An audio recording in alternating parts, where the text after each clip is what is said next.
Today we are joined by author Greg Prato to talk about his book Dynasty, the oral history of the New York Islanders, 1972 to 1984, and to discuss the Islanders of today. We've got all that and more on today's Locked On Islanders podcast.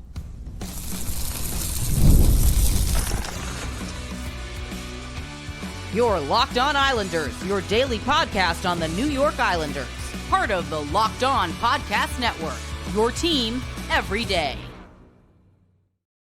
Welcome, everybody, to the Tuesday edition of the Locked On Islanders podcast, part of the Locked On Podcast Network, your team every day. I want to thank everyone who makes Locked On Islanders your first listen every day. Don't forget to subscribe on YouTube or wherever you listen to podcasts so you get new episodes as soon as they drop.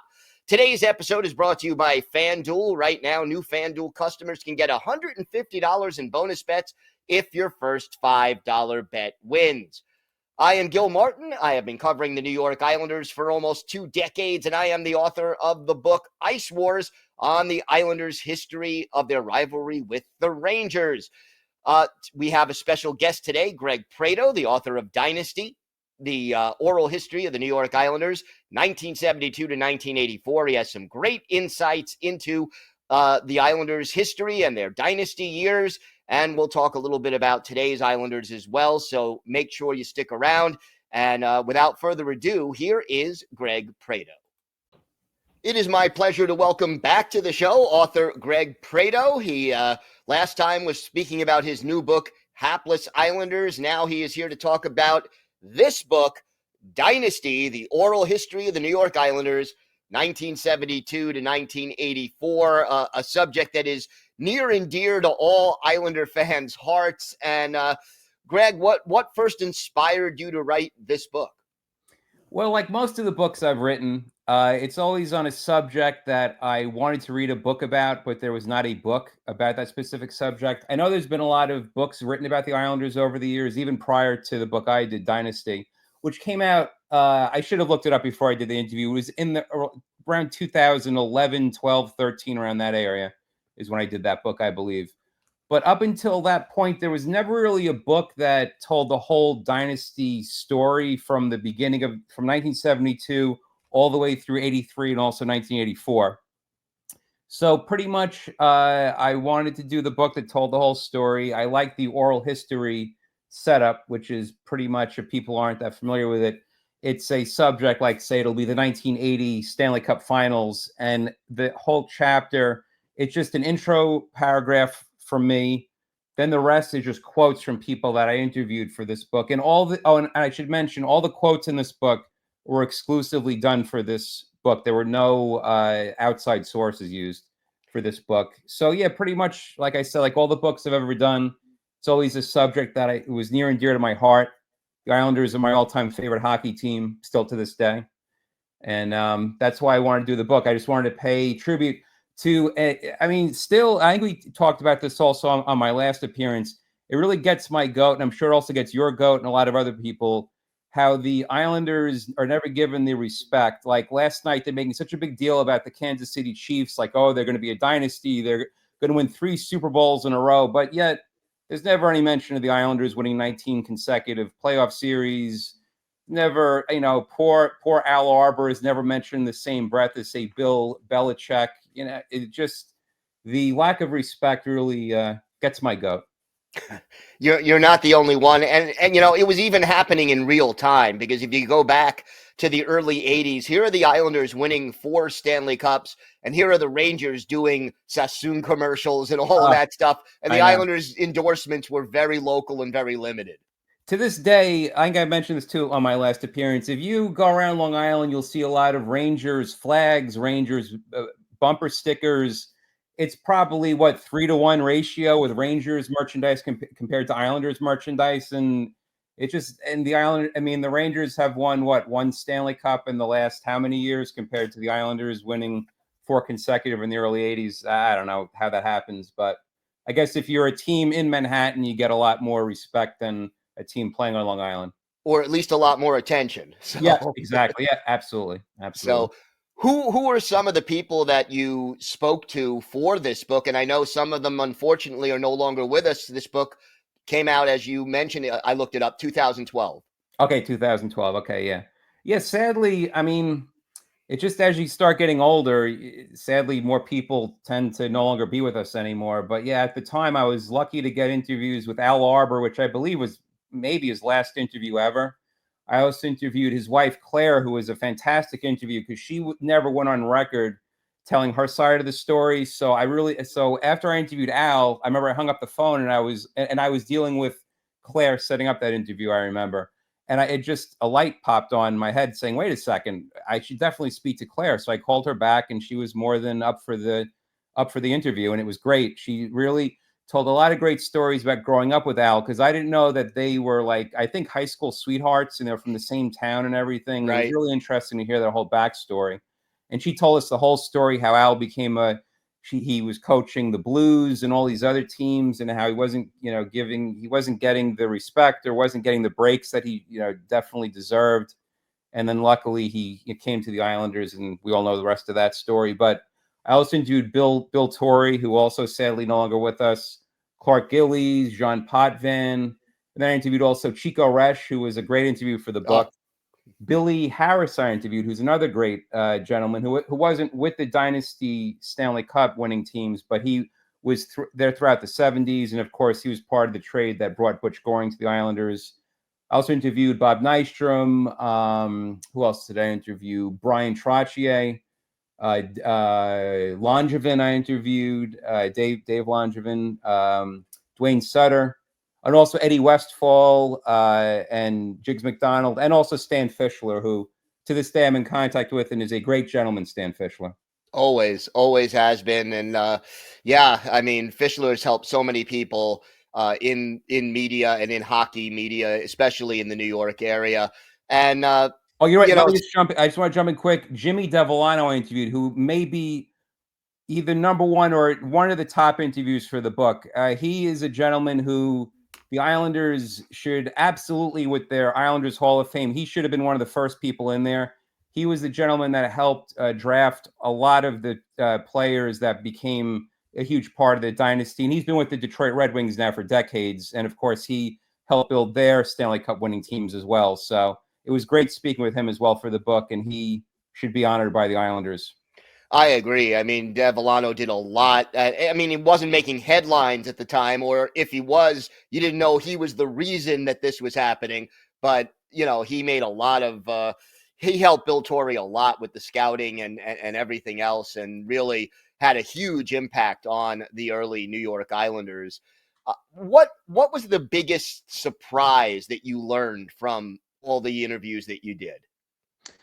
Well, let me think. Biggest surprise. I mean, honestly, I kind of knew the whole story going in, but just it really puts it in perspective. Something that tends to get overlooked also is that, or maybe forgotten, the Islanders up till 1980 were looked upon as pretty much chokers because they had those tough losses against, well, the first 74-75 run, that was just a complete out of the left field.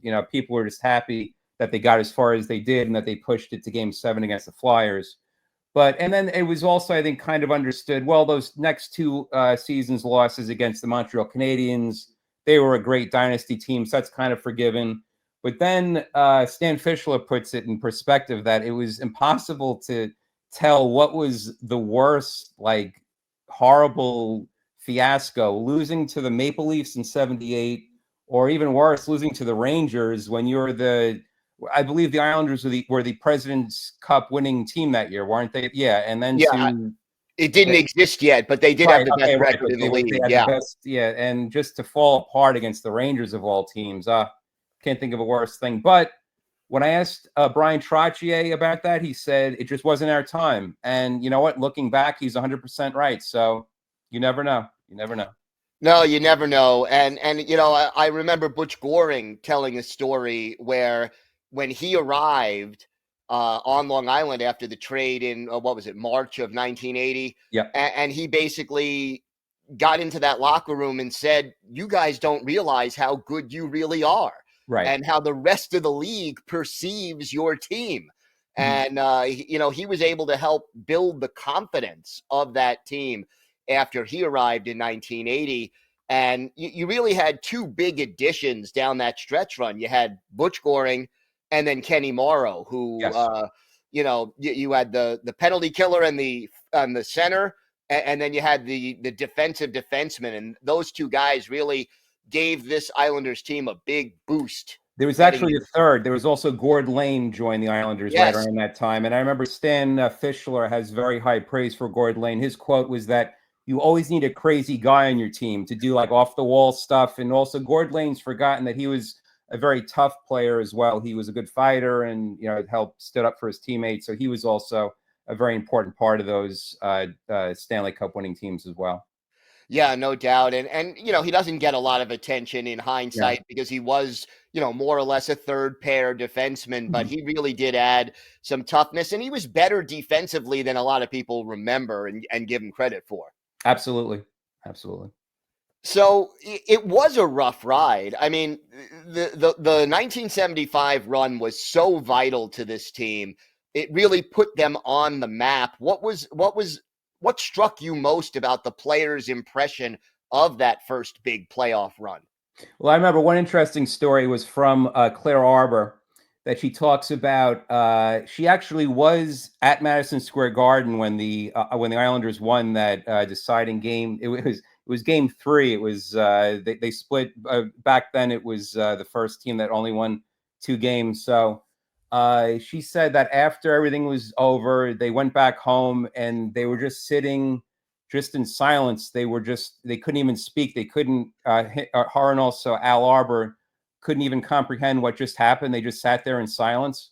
And that's something that also you don't really think of those, like how it affects players and also managers and coaches and stuff. And also, the families too. So that was also an interesting thing to hear about. But also there's the famous story about how when they were down 3 games to none against the Penguins, and the team goes out to practice and they're all very lethargic and their heart isn't into it. And Al Arbour quickly calls timeout, brings everyone over and gives them a pep talk and says, if anyone doesn't believe that we can win these next 4 games, I want you off the ice. And they all quickly turned around. Up until there's been just like a handful of teams that have now come back from 3-0 deficits. Yeah, and that was only the second time in NHL history that it happened. And I think 42 Toronto Maple Leafs before then, right? So you're going back to World War II before that. Yeah. So, and considering that this was the Islanders' first ever trip to the playoffs, it was even that much more impressive that this team was able to pull that off. Not a lot of guys with playoff experience, although obviously adding Jude Drouin and JP Parise gave them a little bit more experience heading into that 75 playoff run. Yep, and you also had Dennis Potvin's second season, and he was already a superstar by that point. Yeah, he had already made a big impact. All right, we have got more to talk about concerning this wonderful book, Dynasty. We will talk about that. Plus, we'll have some information and some discussion about the current state of the New York Islanders. All that and more coming up on today's Locked On Islanders podcast.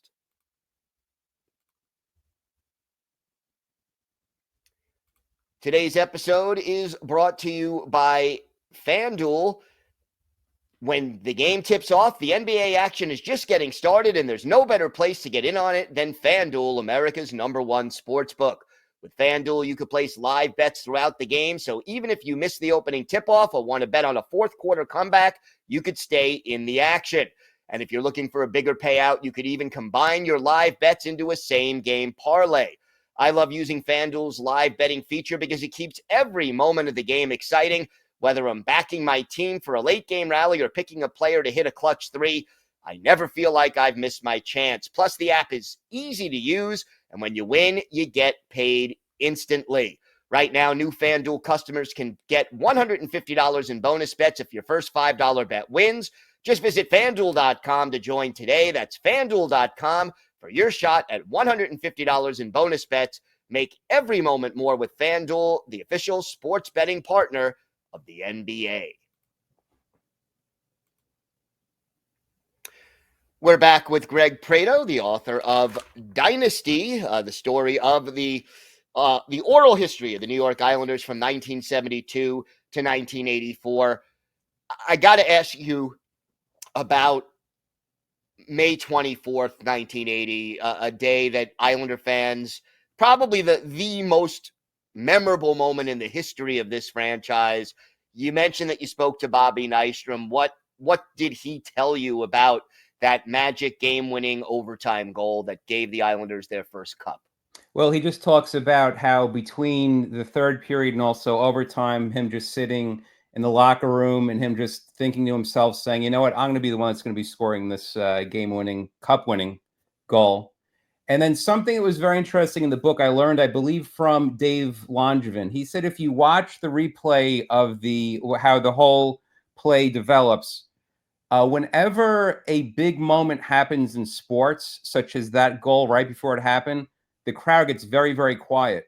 And if you go back and watch that clip, it's actually true. It gets very, very quiet right before that goal is scored, which I thought was very interesting.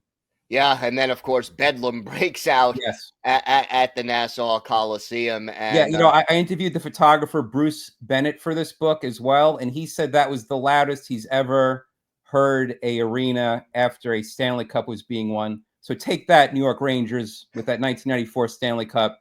The Islanders, Nassau Coliseum was louder in 1980. Yeah, it was very very loud and very impressive, and boy, a lot of emotion involved in that moment. What impresses you most? You know, after speaking to all of these guys, what impresses you most about the team that allowed them to be dominant as long as they were, winning 19 straight playoff series, 4 straight Stanley Cups? There's so many elements that go into it. I mean, of course, it's been said that there wasn't free agency at the time, or it wasn't like what it is now. So they were able to keep all those players together. Now you would never be able to keep all those players together for as long as they did. It's also luck has a lot to do with it. Also, that they just happened to get Al Arbour when they did. I mean, it just so happens he's one of the greatest hockey sports coaches ever, and they just happened to get him. It's crazy how many, again, Jimmy Devellano, you cannot stress enough how important, how is it possible that you draft the Mike Bossies, the Dennis Potvins, the Clark Gillies, all these players, Trottier. In fact, you have Trottier, who could have come up in 74, 75, but they held him because they thought that him, just having one more year and also seeing the Islanders, what they were going through in the playoffs, that would make him a better player, which it obviously did. But just all these players, I mean, able to get Billy Smith for just the, first draft or the expansion draft, all these things, it just kind of luck and also smarts and everything was falling into place. And just being in the right place at the right time, I guess. And then, of course, you had that great trade for Bob Bourne that, the Kansas City Scouts, now the New Jersey Devils, they got taken big time. So many of those, just people that they were able to, again, if you think back to like the early years, them able to get Billy Smith, Chico Resch, those are two goalies that stayed with them throughout the whole entire 70s, helped build up the dynasty. And then Chico was there for only one of the cups. But then, of course, you have Billy Smith, who the Kings just thought that they had, I forget who it was that they chose over Billy Smith, but whoever they chose was not nearly as good as Billy Smith, who to this day, I think was the best playoff goalie ever. He was clutch. Definitely most consistent, especially you see some of these goalies now that just, they get the jitters and they get the flutters and suddenly, like I was watching the Stanley Cup last year, although what's his name? Bobovsky with the Panthers. He looked fantastic the first 2 games. They just fell apart. Like you never saw that happen to Billy Smith from 1980 through 1983. What impressed you most about Bill Torrey? Because, I mean, he's a first-class gentleman. I had the privilege of speaking to him a number of times. But what was it that impressed you most as far as his approach to building up this team? A lot of the most famous GMs in all of sports is they're able to see the future and the foresight that they have. You could say that with just about any successful GM. I did this other book, which I was interviewed last time, Hapless Islanders. And Bill Torrey's son, Richard Torrey, had something very interesting. I believe it was him who says it in the book, or maybe it was Jimmy Devellano, either one of them. He said that Bill Torrey, going into that first year with the Islanders, he could have done what the Atlanta Flames did, and that is try to sign as many players as possible, spend as much money, and try to be competitive from the beginning. Bill Torrey realized, I'm not going to spend a lot of money on average players at best. I'm going to save my money for this second year. There's going to be Dennis Potvin coming up, and he knew there were going to be all these other players. So you know what? We'll sacrifice the first year. We'll stink. But then for the future, we're going to build a very strong foundation. And by 1980, 81, the Atlanta Flames were gone, and they're the New York Islanders winning Stanley Cup. So he was obviously, that there's book smarts, but there's also other kind of smarts, and he just had just the gift of just hockey, just pretty much hockey smarts is what he had. 40 years later now, what stands out most to you about this Dynasty team? Well, really think about, the game that's talked about sometimes, but maybe not nearly as much as that Game 5 against Penguins in 1982, that it could just all ended right there. And at that point, what is it? You have to win 3 in a row to be a dynasty, right? Isn't that the pretty much? Yeah. So they wouldn't even been considered a dynasty if they wound up losing that game. So I mean, that is a pretty. If you just go back and watch if you go back and watch that game, it's just it's so insane that they were down by 2 goals, 5 minutes, and also of course Arbour having the smarts to pull the goalie, warm up a goalie, just to have the players just think about what's going on. We only have 5 minutes left, and our season's going to be over. So guys, you better pick it up and wake up. And of course they did. It was just such a great team from top to bottom, from the superstars to the lesser players, everyone contributing, everyone getting, it was just such a great team. I'm very happy to have experienced that, because it's been so long now. There's been generations of Islander fans have never even seen them win a Stanley Cup, and to experience that was really something special. It truly was. I was lucky enough to experience it as well. All right, Greg, we have more to get to on today's show. We're going to talk a little bit about the present-day Islanders and their situation as we head into the Four Nations tournament this week. We'll have that and a lot more coming up on today's Locked On Islanders podcast. Today's episode is brought to you by Indeed. You just realized your business needed to hire someone yesterday. How can you find amazing quality candidates fast? Easy. Just use Indeed. When it comes to hiring, Indeed is all you need. Stop struggling to get your job post seen on other sites. Indeed sponsored jobs put your post at the top of the page and helps you reach the right candidates faster. I've been in that spot where you need to hire someone like yesterday. The pressure is on, and every day without the right person is a setback. That's exactly when Indeed sponsored jobs comes in handy. They make sure your post is seen by the right candidates right now. Now you can speed up your hiring process with a $75 sponsored job credit. Just go to Indeed.com/lockedon right now and support our show by saying you heard about Indeed on this podcast. Again, that's Indeed.com/lockedon. Terms and conditions apply. Hiring, Indeed is all you need.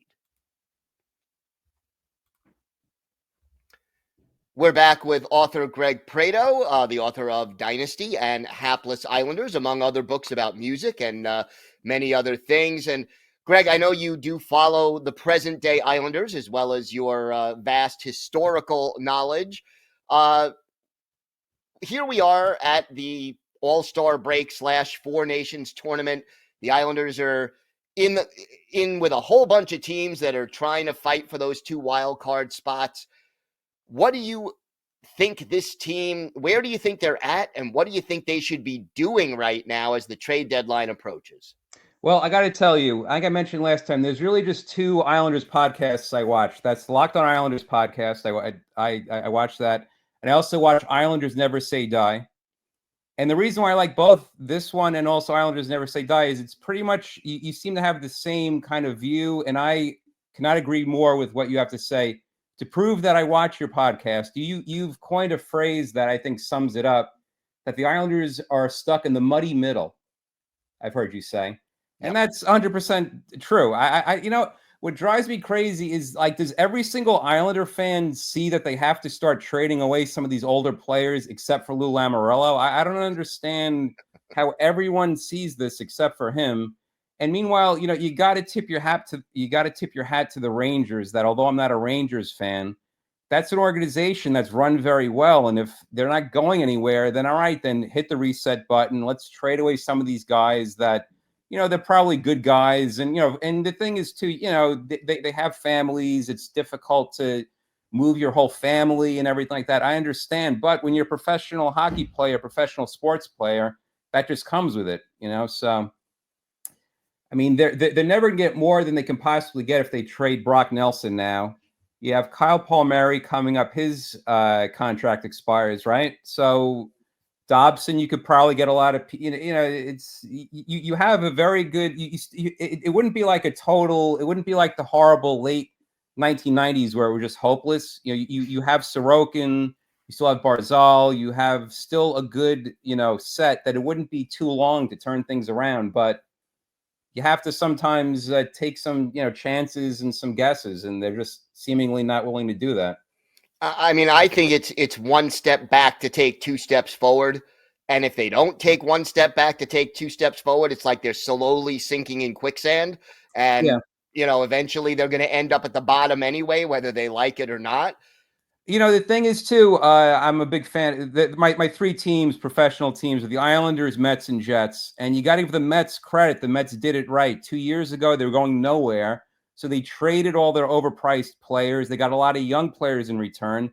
And what happens? The next year, they quickly turn it around, and they almost made it to the bloody World Series. So that's why the Islanders don't do that. I have no idea why they don't. I mean, it's such an obvious thing what they should be doing. I don't know. I'm totally flabbergasted.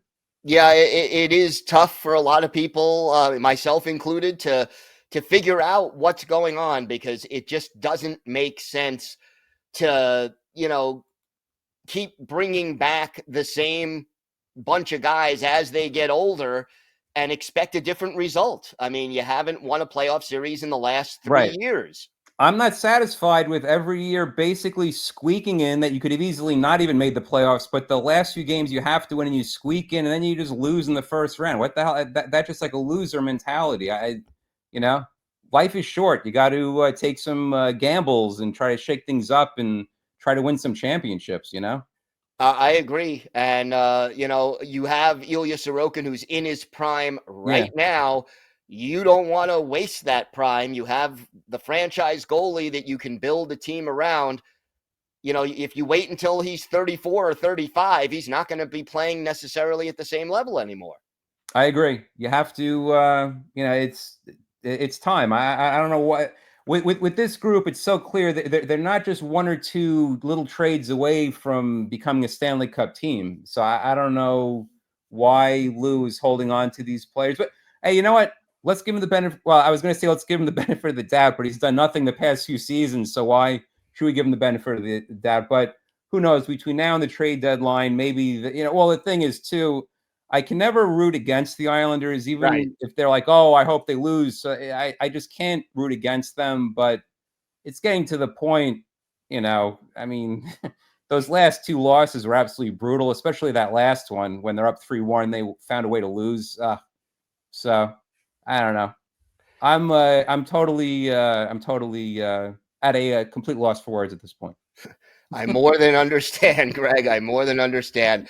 I want to thank you for coming by and doing this. Always a pleasure to have you on the show. Why don't you tell our viewers and our listeners where they could find more information about you and where they could find the books? Yes. Usually the best place to go to find my books is on Amazon.com. This one, Dynasty. This is the first one that we talked about. And then the last time I was on, we talked about Hapless Islanders, about the first year of the Islanders, 72-73. Go to Amazon.com, look up Greg Prato, or go to Amazon, look up either Dynasty or Hapless Islanders. And you go to Twitter. On Twitter, I always post my latest articles and interviews. I write about music primarily, but I also do sports books and sports interviews sometimes. So that's Twitter.com. Well, actually X. I believe it's X now. So yes. X.com/Greg Prato Writer. All right, Greg, thank you so much. Always a pleasure to talk to you. Thank you, Gil. I want to thank everyone for making Locked On Islanders your first listen today. For your second listen, find Locked On Fantasy Hockey. Become a fantasy hockey expert and get the edge over your league mates with daily tips from our hosts, Steele and Flip. Find Locked On Fantasy Hockey on YouTube or wherever you listen to podcasts. It's part of the Locked On Podcast Network, your team every day. I want to thank Greg Prato for joining me. Don't forget to check out his books, Hapless Islanders and Dynasty, the oral history of the New York Islanders, 1972 to 1984. If you have a question, a comment, maybe a topic you'd like us to discuss on a future episode, you can email us at lockedonislanders@gmail.com. And if you leave your first name and where you're from, we're happy to mention you on the show when we discuss whatever's on your mind. You can also follow the show on X at Locked On Isles, and you can follow me, Gil Martin, on X at Ice Wars, NYR, VSNYI. We'll keep you up to date on all things Islanders all year long, and I am live tweeting during nearly every Islanders home and road game, so join me for some instant insight and analysis. And it's always great to talk Islanders hockey with you, game time or anytime. We will be back tomorrow. We will be talking a little bit about the Four Nations tournament, Brock Nelson's involvement, and the latest trade rumors as we get closer to the NHL trade deadline. Have a great day, everybody. Stay safe. And of course, let's go Islanders.